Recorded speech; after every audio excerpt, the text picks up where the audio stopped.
ketsin akajon. Yaxshi o'tiribsizlar. Kamchilik yo'q. Hali aka, yaxshimi kayfiyatda? Qayerdan keldinglar aka? Andijonmisizmi? Bo'larkan, andijonliklar, bormisizlar? Bu 2 oylik oshli shekilli, bir qadrdon oshlar shekilli aka.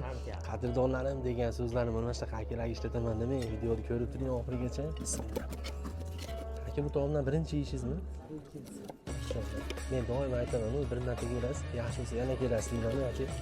Hamma narxini so'rayveradi. Narxi 169 ming. Ikkita oshna kelin tasaqilib yeb o'tiradigan tom. Ichlarini yaxshilab olib qo'ying ukajon. Shu hamma go'shtini muhokama qila oladi. Shu go'sht doim aytaman, bir xil 550 gramm bo'ladi. O'sha go'sht bo'lmaydi. Shuning uchun menga qarab, videoni ko'rib turgan bo'lsangiz, andijonlik bo'lsangiz, mana shunaqa 2 dona do'stingizdan kelsangiz bo'ldi. Chiroyli taomlar qilib beramiz. Boshqa kamchilik?